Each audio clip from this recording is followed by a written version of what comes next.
ചെമ്പകം പൂക്കുന്ന താഴ്വരയിൽ ഭാഗം 19. എല്ലാം ബാലമാമയുടെ ഇഷ്ടം. മാധവി പറഞ്ഞു.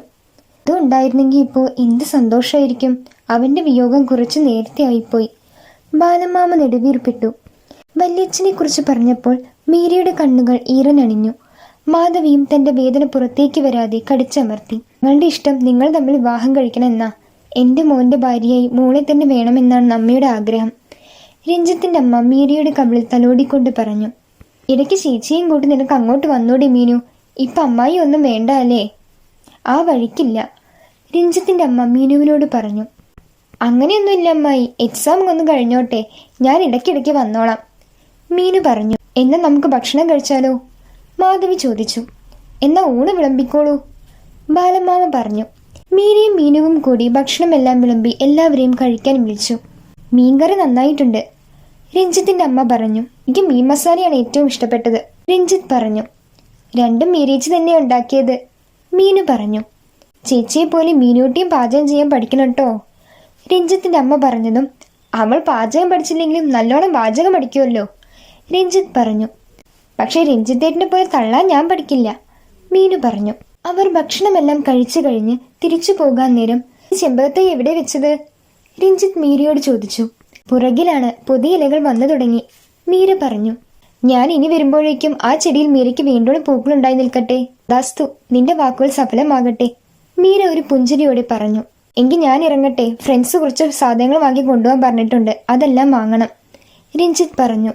അച്ചപ്പവും അരിയുണ്ടേ ആക്കി വെച്ചിട്ടുണ്ട്, മീനു അതിങ്ങെടുത്തേ, മാധവി പറഞ്ഞു. ഇപ്പൊ വേണ്ട അപ്പച്ചി, ഞാൻ സാധനങ്ങൾ വാങ്ങി തിരിച്ചു വരുമ്പോൾ വരാം, അപ്പൊ കൊണ്ടുപോകാം. നിനക്ക് അച്ചാറ് വേണോ കൊണ്ടുപോകാൻ? മീര ചോദിച്ചു. മാങ്ങാച്ചാറാണോ? കണ്ണിമാങ്ങ അച്ചാറാണ്. അതെന്റെ ചോദ്യമാണ് മീരെ, നല്ല കണ്ണിമാങ്ങ അച്ചാർ ഉണ്ടായിട്ട് വേണോ എന്നാണ് ചോദിക്കുന്നത്. അതൊക്കെ ആക്കി വെക്കണ്ടേ, രഞ്ജിത്ത് പറഞ്ഞു. ഓ ശരി, ആയിക്കോട്ടെ, മീര പറഞ്ഞു. എന്നാ ശരി, ഞങ്ങൾ ഇറങ്ങട്ടെ, ബാലമാമ പറഞ്ഞു. അവർ യാത്ര പറഞ്ഞിറങ്ങാൻ നേരം താങ്ക്സ് രഞ്ജിത്ത്, മീര വളരെ സ്നേഹത്തോടെ രഞ്ജിത്തിനോട് പറഞ്ഞു. രഞ്ജിത്ത് മീരയെ നോക്കി സ്നേഹപൂർവ്വം പുഞ്ചിരിച്ചു. അന്ന് രാത്രിയിൽ കാർത്തിക്കിന്റെ ഫോണിലേക്ക് കാർത്തിക്കിന്റെ അമ്മ വിളിച്ചു. ഹലോ മോനെ. ഹലോ അമ്മ, അമ്മയുടെ വിശേഷങ്ങൾ എന്തൊക്കെയാണ്? ചേച്ചി ഇവിടെ? എന്റെ വിശേഷം എന്താ, സുഖമായിരിക്കുന്നു. നിനക്കോ മോനെ? നിനക്ക് അരിയുണ്ട എവിടെ നിന്നാ കിട്ടിയത്? അമ്മ ആകാംക്ഷയോടെ ചോദിച്ചു. അതൊക്കെ കിട്ടി. എനിക്ക് ഈ നാട്ടിലിപ്പോൾ എത്ര പരിചയക്കാരാണെന്നോ, നല്ല സ്നേഹമുള്ള നാട്ടുകാരാണ്. എന്നാൽ അമ്മയ്ക്കൊരു സമാധാനവും ഇല്ല. നിനക്ക് ലോങ് ലീവ് എടുത്തിട്ട് ഇങ്ങോട്ട് വന്നൂടെ? കുറച്ചുനാൾ ജോലിയൊന്നും വേണ്ട, നീ ഇങ്ങോട്ട് പോരും മോനെ. അമ്മയുടെ വാക്കുകളിൽ വാത്സല്യവും വിഷമവും നിറഞ്ഞു നിന്നു. എൻ്റെ പൊന്നമ്മേ, എനിക്കിവിടെ ഒരു പ്രശ്നവും ഇല്ല. അമ്മ അടുത്തില്ലാത്തൊരു വിഷമം മാത്രമേ ഉള്ളൂ. കുറച്ചു നാളല്ലേ, സാരില്ല. അമ്മ വിഷമിക്കാതിരിക്കൂ. ലവ് യു അമ്മ. എൻ്റെ പാവ ലക്ഷ്മിക്കുട്ടിക്ക് ചക്കരുമ്മ പോരെ. കാർത്തികിന്റെ വാക്കുകളിൽ ഒരമ്മയോടുള്ള മുഴുവൻ സ്നേഹവും നിറഞ്ഞു നിന്നു. അപ്പുറത്ത് അമ്മയുടെ കണ്ണുകൾ ഈറനണിഞ്ഞു. അമ്മ എന്താ ഒന്നും മിണ്ടാത്തത്? ഞാനിതാ അരിയുണ്ട കഴിക്കുകയാ, അമ്മ ഉണ്ടാക്കിയ അതേ രുചി, കാർത്തിക് പറഞ്ഞു. കോളേജിലെ സാറുമാരാരെങ്കിലും തന്നതാണോ? അമ്മ ചോദിച്ചു. ഹേയ്, ഇതെന്റെ കോളേജിലുള്ള ആരും തന്നതല്ല, ഇത് വേറൊരു ടീച്ചർ, മീര ടീച്ചർ തന്നതാ. മീര ടീച്ചറോ? അതാരാ എന്ന് അമ്മ ചോദിക്കുമ്പോഴേക്കും മതി രണ്ടാളും കൂടി സുള്ളിയത്. ഇനി ഞാൻ കുറച്ച് പറയട്ടെ എന്ന് പറഞ്ഞ് അമ്മയിൽ നിന്ന് കാർത്തിക്കിന്റെ ചേച്ചി അബി ഫോൺ പിടിച്ചു വാങ്ങിച്ചു. ലൗഡ് സ്പീക്കർ ഓൺ ചെയ്തു. ഡാ ചെക്ക, ഈ അമ്മ എനിക്കൊരു സൗകര്യം തരുന്നില്ല. എൻ്റെ കുട്ടി എന്ത് കാട്ടുന്നു? എൻ്റെ കുട്ടി ചോറുണ്ടോ? ഇത്രയും അമ്മയ്ക്ക് സമാധാനം ഇല്ലെന്ന് അറിഞ്ഞിരുന്നെങ്കിൽ ഞാൻ എങ്ങനെയെങ്കിലും നാട്ടിലേക്ക് വന്നേനെ. ഇങ്ങനെയുണ്ടോ ഒരു അമ്മയും മോനും പാസം? പെണ്ണിന് കുശുമ്പ് തുടങ്ങി. അവൻ അവിടെ ഒറ്റയ്ക്കല്ലേ, ആദ്യമായിട്ടാണ് അവൻ എന്നെ വീട്ടിൽ നിൽക്കുന്നത്, അമ്മ പറഞ്ഞു. അമ്മയ്ക്ക് നമ്മൾ രണ്ടുപേരും ഒരുപോലെയല്ലേ? ഇവിടെ ആയിരുന്നപ്പോൾ ചേച്ചിയെ പറ്റി പറയാത്ത ഒരു നിമിഷമില്ല. ചേച്ചിക്ക് ഒരു കുഞ്ഞുണ്ടാകാനായി എന്തുമാത്രം പ്രാർത്ഥനകളും നേർച്ചകളും ആണെന്ന് അമ്മയ്ക്ക്, കാർത്തിക് പറഞ്ഞു. ഞാൻ ചുമ്മാ അമ്മയെ ഒന്ന് കളിപ്പിക്കാൻ പറയല്ലേ. പിന്നെടാ, നിനക്ക് അവിടെ ബുദ്ധിമുട്ടൊന്നും ഇല്ലല്ലോ? ഭക്ഷണം താമസവും ഒക്കെ നിനക്ക് അഡ്ജസ്റ്റ് ചെയ്യാൻ പറ്റുന്നുണ്ടോ? ഇല്ലെങ്കിൽ അമ്മ പറഞ്ഞതുപോലെ നീ ഇങ്ങ് വാടാ, അബി പറഞ്ഞു. ഹേ, എനിക്കൊരു കുഴപ്പമില്ല ചേച്ചി, സുഖമായിരിക്കുന്നു. ചേച്ചിക്കും അമ്മയ്ക്കും ഒരു ടെൻഷനും വേണ്ട കേട്ടോ. ഞാൻ അമ്മയ്ക്ക് അരിയുണ്ടയുടെ ഫോട്ടോ അയച്ചിരുന്നു, കണ്ടോ നീ? അത് പറഞ്ഞപ്പോഴാണ്. ആരാടാ മീര? നിന്നോട് സംസാരിക്കുമ്പോൾ അമ്മ പറയുന്നത് കേട്ടു. മീര എൻ്റെ സുഹൃത്താണ്, ഇവിടെ വന്ന് പരിചയപ്പെട്ടതാ. അവിടെ പോയി കുറച്ചു ദിവസമാകുമ്പോഴേക്കും നിനക്ക് അരിയുണ്ടയൊക്കെ ഉണ്ടാക്കി തന്നോ?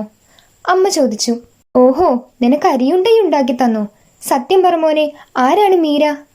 അബിയും സംശയത്തോടെ ചോദിച്ചു. കാർത്തിക് ചിരിച്ചുകൊണ്ട്, ഇവിടെ വന്നപ്പോൾ പരിചയപ്പെട്ട ഒരു പാവം ടീച്ചറാണ്. ടീച്ചറും പിന്നെ അവരുടെ വല്യമ്മയായിട്ട് അടുക്കാൻ നിനക്ക് പരിചയമായോ? അബിയുടെ ആവേശം കൂടി. മോനെ, നല്ല കുട്ടിയാണോ മീര? അമ്മ ചോദിച്ചു. നിങ്ങൾ രണ്ടാളും കരുതും പോലെയൊന്നുമല്ല. മീരയെ ഞാൻ പരിചയപ്പെട്ടത് ഒരു ലൈബ്രറി വെച്ചാ. മീരയെ പരിചയപ്പെട്ടത് മുതലുള്ള എല്ലാ കാര്യങ്ങളും കാർത്തിക് അവരോട് പറഞ്ഞു. ഒരാൾ ചെമ്പകം കൊടുക്കുന്നു, മറ്റേയാള് വാങ്ങുന്നു. അമ്മേ, ഇത് റൂട്ട് വേറെയാണ്. അബി പറഞ്ഞത് കേട്ട് കാർത്തിക് ചിരിച്ചു. തൽക്കാലം ഞാൻ ഈ അരിയുണ്ടയും കഴിച്ചിരിക്കട്ടെ. ചേച്ചി അമ്മയും കൂടി ഒരു റൂട്ടും ഉണ്ടാക്കണ്ട. കുറച്ചു നാളും കൂടി കഴിയട്ടെ, എന്നിട്ട് പറയാം. അബി അർത്ഥം വെച്ചുകൊണ്ട് പറഞ്ഞു. നിന്റെ താമസമോ, വീട് ശരിയായോ? അബി ചോദിച്ചു. ഒരു വീട് ശരിയായിട്ടുണ്ട്. നാളെ പോയിട്ട് വീഡിയോ കോൾ ചെയ്യാം. വേറൊന്നുമില്ലല്ലോടാ? ഒന്നുമില്ല. എന്നാൽ നാളെ വിളിക്കാം. ബൈ. അമ്മയോട് പറയൂ. കാർത്തിക് ഫോൺ കട്ട് ചെയ്തു. അമ്മയോട് പറഞ്ഞില്ലെങ്കിലും കാർത്തിക്കിന്റെ മനസ്സിൽ ഒരുപാട് സംഘർഷങ്ങളായിരുന്നു. ഒറ്റപ്പെടലും അമ്മയെ പിരിഞ്ഞിരിക്കുന്നത് ഒട്ടും ഇഷ്ടമില്ലാതിരുന്നിട്ട് കൂടി ട്രാൻസ്ഫർ വാങ്ങിച്ച് അറിയാത്ത നാട്ടിലേക്ക് വന്നതിന്റെ പിന്നിൽ കാർത്തിക്കിന് ചില കാര്യങ്ങളുണ്ടായിരുന്നു. മേശവലിപ്പിൽ സൂക്ഷിച്ച ആ ലെറ്റർ കാർത്തിക് കയ്യിലെടുത്ത് നെഞ്ചോട് ചേർത്ത് പിടിച്ചപ്പോൾ കാർത്തിക്കിന് ചങ്ക് പിടയുന്നുണ്ടായിരുന്നു. എങ്കിലും എല്ലാം ഒരു ചെറു പുഞ്ചിരിയോടെ സമീപിക്കാൻ കാർത്തിക് തീരുമാനിച്ചു. ഈ ഭാഗം ഇഷ്ടമായാൽ തീർച്ചയായും ലൈക്ക് ചെയ്യൂ. നിങ്ങളുടെ അഭിപ്രായം കമൻറ്റ് ചെയ്യൂ. കൂടുതൽ വീഡിയോസിനായി ഈ ചാനൽ സബ്സ്ക്രൈബ് ചെയ്യൂ.